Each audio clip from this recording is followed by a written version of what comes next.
Channel को like करें, comment करें, सब्सक्राइब करें और बेल आइकन का बटन दबाना ना भूलें। जानकारी अच्छी लगे तो शेयर करें। एक बार भगवान शिव ने पार्वती जी को उनके पूर्व जन्म का स्मरण कराने के उद्देश्य से इस व्रत के महात्म्य की कथा कही थी।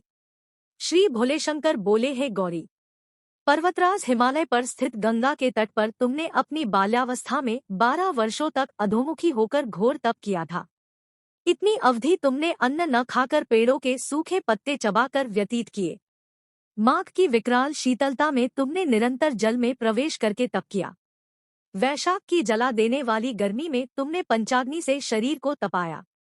श्रावण की मूसलधार वर्षा में खुले आसमान के नीचे बिना अन्नजल ग्रहण किए समय व्यतीत किया। तुम्हारे पिता तुम्हारी कष्ट साध्य तपस्या को देखकर बड़े दुखी होते थे। उन्हें बड़ा क्लेश होता था। तब एक दिन तुम्हारी तपस्या तथा पिता के क्लेश को देखकर नारद जी तुम्हारे घर पधारे। तुम्हारे पिता ने हृदय से अतिथि सत्कार करके उनके आने का कारण पूछा। नारद जी ने कहा, गिरिराज, मैं भगवान विष्णु के भेजने पर यहाँ उपस्थित हुआ हूँ। आपकी कन्या ने बड़ा कठोर तप किया है। इससे प्रसन्न होकर वे आपकी सुपुत्री से विवाह करना चाहते हैं। इस संदर्भ में आपकी राय जानना चाहता हूँ। नारद जी की बात सुनकर गिरिराज गदगद हो उठे। उनके तो जैसे सारे क्लेश ही दूर हो गए। प्रसन्नचित होकर वे बोले, श्रीमान, यदि स्वयं विष्णु मेरी कन्या का वरण करना चाहते हैं तो भला मुझे क्या आपत्ति हो सकती है। वे तो साक्षात ब्रह्मा है। हे महर्षि, यह तो हर पिता की इच्छा होती है कि उसकी पुत्री सुख संपदा से युक्त पति के घर की लक्ष्मी बने। पिता की सार्थकता इसी में है कि पति के घर जाकर उसकी पुत्री पिता के घर से अधिक सुखी रहे। तुम्हारे पिता की स्वीकृति पाकर नारद जी विष्णु के पास गए और उनसे तुम्हारे ब्याह के निश्चित होने का समाचार सुनाया। मगर इस विवाह संबंध की बात जब तुम्हारे कान में पड़ी तो तुम्हारे दुख का ठिकाना न रहा। तुम्हारी एक सखी ने तुम्हारी इस मानसिक दशा को समझ लिया और उसने तुमसे उस विक्षिप्तता का कारण जानना चाहा। तब तुमने बताया, मैंने सच्चे हृदय से भगवान शिवशंकर का वरण किया है, किंतु मेरे पिता ने मेरा विवाह विष्णु जी से निश्चित कर दिया। मैं विचित्र धर्म संकट में हूँ। अब क्या करूँ? प्राण छोड़ देने के अतिरिक्त अब कोई भी उपाय शेष नहीं बचा है। तुम्हारी सखी बड़ी ही समझदार और सूझबूझ वाली थी। उसने कहा, सखी, प्राण त्यागने का इसमें कारण ही क्या है? संकट के मौके पर धैर्य से काम लेना चाहिए। नारी के जीवन की सार्थकता इसी में है कि पति रूप में हृदय से जिसे एक बार स्वीकार कर लिया, जीवन पर्यंत उसी से निर्वाह करें।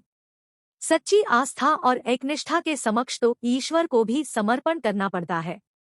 मैं तुम्हें घनघोर जंगल में ले चलती हूँ, जो साधना स्थली भी हो और जहाँ तुम्हारे पिता तुम्हें खोज भी न पाएं। वहाँ तुम साधना में लीन हो जाना। मुझे विश्वास है कि ईश्वर अवश्य ही तुम्हारी सहायता करेंगे। तुमने ऐसा ही किया। तुम्हारे पिता तुम्हें घर पर न पाकर बड़े दुखी तथा चिंतित हुए।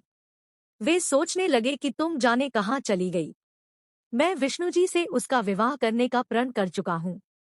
यदि भगवान विष्णु बारात लेकर आ गए और कन्या घर पर न हुई तो बड़ा अपमान होगा। मैं तो कहीं मुंह दिखाने के योग्य भी नहीं रहूंगा। यही सब सोचकर गिरिराज ने जोर शोर से तुम्हारी खोज शुरू करवा दी। इधर तुम्हारी खोज होती रही और उधर तुम अपनी सखी के साथ नदी के तट पर एक गुफा में मेरी आराधना में लीन थी। भाद्रपद शुक्ल तृतीया को हस्त नक्षत्र था। उस दिन तुमने रेत के शिवलिंग का निर्माण करके व्रत किया। रात भर मेरी स्तुति के गीत गाकर जागी। तुम्हारी इस कष्ट साध्य तपस्या के प्रभाव से मेरा आसन डोलने लगा। मेरी समाधि टूट गई। मैं तुरंत तुम्हारे समक्ष जा पहुंचा और तुम्हारी तपस्या से प्रसन्न होकर तुमसे वर मांगने के लिए कहा। तब अपनी तपस्या के फलस्वरूप मुझे अपने समक्ष पाकर तुमने कहा, मैं हृदय से आपको पति के रूप में वरण कर चुकी हूँ। यदि आप सचमुच मेरी तपस्या से प्रसन्न होकर आप यहाँ पधारे हैं तो मुझे अपनी अर्धांगिनी के रूप में स्वीकार कर लीजिए। तब मैं तथास्तु कहकर कैलाश पर्वत पर लौट आया। प्रातः होते ही तुमने पूजा की समस्त सामग्री को नदी में प्रवाहित करके अपनी सहेली सहित व्रत का पारणा किया। उसी समय अपने मित्रबंधु व दरबारियों सहित गिरिराज तुम्हें खोजते खोजते वहां आ पहुंचे और तुम्हारी इस कष्ट साध्य तपस्या का कारण तथा उद्देश्य पूछा। उस समय तुम्हारी दशा को देखकर गिरिराज अत्यधिक दुखी हुए और पीड़ा के कारण उनकी आंखों में आंसू उमड़ आए थे। तुमने उनके आंसू पोंछते हुए विनम्र स्वर में कहा, पिताजी, मैंने अपने जीवन का अधिकांश समय कठोर तपस्या में बिताया है। मेरी इस तपस्या का उद्देश्य केवल यही था कि मैं महादेव को पति के रूप में पाना चाहती थी। आज मैं अपनी तपस्या की कसौटी पर खरी उतर चुकी हूँ। आप क्योंकि विष्णु जी से मेरा विवाह करने का निर्णय ले चुके थे, इसलिए मैं अपने आराध्य की खोज में घर छोड़कर चली आई। अब मैं आपके साथ इसी शर्त पर घर जाऊंगी कि आप मेरा विवाह विष्णु जी से न करके महादेव जी से करेंगे। गिरिराज मान गए और तुम्हें घर ले गए।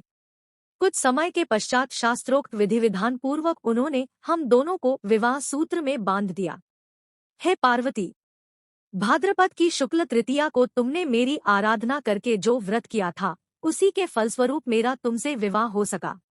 इसका महत्व यह है कि मैं इस व्रत को करने वाली कुनारियों को मनोवांछित फल देता हूँ। इसलिए सौभाग्य की इच्छा करने वाली प्रत्येक युवती को यह व्रत पूरी एकनिष्ठा तथा आस्था से करना चाहिए।